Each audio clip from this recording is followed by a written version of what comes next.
प्रस्तावित जाजपुर रोड धामरा रेलपथ प्रकल्प को तुरंत मंजूरी दाबी में आज जिलापाल ऑफिस सम्मुख में जाजपुर रोड धामरा रेलपथ संग्राम परिषद पक्षर गणधारणा दि जाए। प्रकल्प पर सब प्रकार सुविधाजनक स्थिति थिले मध्य केंद्र सरकार एथिरे टाळटुळ नीति आपणैबा अभियोग। संतोष कुमार नंद आवाहक रेल संग्राम परिषद जाजपुर जो रेलपथर दाबी दीर्घ दिन दाबी एवं ये दाबी संग्राम परिषद तरफ विभिन्न कार्यक्रम हाथ को निया पार्लियामेंट ऑफिस आगे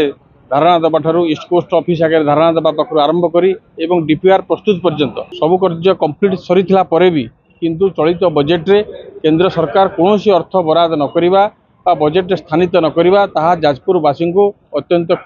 दुख देइछि, क्षुब्ध करिछि एवं समस्त मनरे जो आशा थिला जो भरोसा थिला सरकार उपरे से आशा भरोसा टिके तुटी जाइछि। जो पार्लियामेंट आसुची बा सरकार केंद्र सरकार और राज्य सरकार उभय सरकार पदक्षेप नियंतु कि भाव में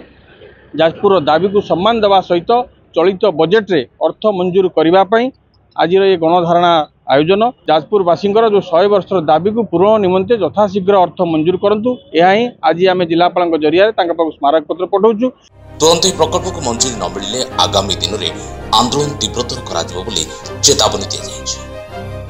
पिला बेलू छोट बेलू शुणी आसुँ जाजपुर को रेल लाइन डिमांड होता और जहाँ बर्तमान जाजपुर सहर सहित भितरकनिका धामरा को कनेक्ट करी जो सर्वे रिपोर्ट जाए सफल होता लाभदायक होती गवर्नमेंट ऑफ इंडिया डिक्लेयर कर डीपीआर जाए। बर्तमान गोटे कथा है पूर्व सरकार ओडिशा चिठी लेखा सरकार बर्तमान से डबल इंजिन सरकार आम आशा करूँ यही बजेट रे आमर जाजपुरटा ये जो रेल लाइनटा इनक्लूड हम बोली किंतु है ना से आम मान संग्राम जाजपुर समस्ते दलमत निर्विशेष जाजपुर अंचल को रेलर विकास हो दाबी करूँ दाबी सफल पर्यंत लागू रही किंतु आशा करूँ राज्य ओडिशार प्रतिनिधि होती केंद्र रेलमंत्री ओडिशा रे भारत देश में डीजेल डबल इंजिन सरकार एवं एठी मध्य पार्लियामेंट मेंबर होती लोक सभार शासन कर बीजेपी दल आशा कर से प्रभाव पका आम जनसाधारण प्रभाव या सफल है पर्यंत ये आंदोलन चालू रही गणधारणा चालू रही जाजपुरवासी निश्चित आम वर्ष 2 वर्ष भर सफल करूँ ईश्वर का आशीर्वाद भिक्षा कर। जाजपुर प्रति अवहेला को बर्दाश्त करा आम दल मत सबु क्षेत्र में समस्त सहयोग कामना करुँ। जाजपुर पद्म फुटी एवं केन्द्र में पद्म फुटी राज्य में पद्म सरकार आसी तेणु डबल इंजिन सरकार जितेबाला आसी जाजपुर ओडिशार हूँ सर्वपुरातन राजधानी। जाजपुर बिरजा क्षेत्र दे आरडी दे चांदबाली दे भितरकनिका एवं धामरा को रेल संजोग दीर्घ 50 वर्षर ये दाबी ये 50 वर्षर दाबी प्रति आमे आशा रखिलु गत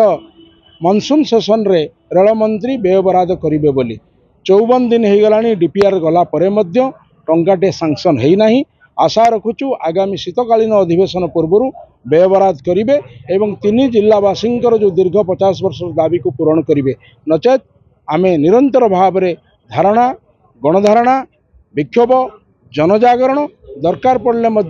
जमी गत वर्ष अगस्ट 6 रे आमे पार्लियामेंट आगे जंतर मंतर धारणा देइथिलु एथर से धारणा न दे विक्षोभ करने को पछेबू ना। आशा करुचु जे जाजपुर नुआ जिलापाल आसला परे आज तांको माध्यम आम स्मारक पत्र देवु प्रधानमंत्री रेलमंत्री मुख्यमंत्री एवं रेल बोर्ड अध्यक्ष को माटी माड़ी चलवार बेल आसी माटी पार्टी खोलिबार आवश्यकता रही। सेप्टेम्बर 18 ईस्ट कोस्ट रेलवे आगे गोटे विशाल गणधारणा आम आयोजन करुछु।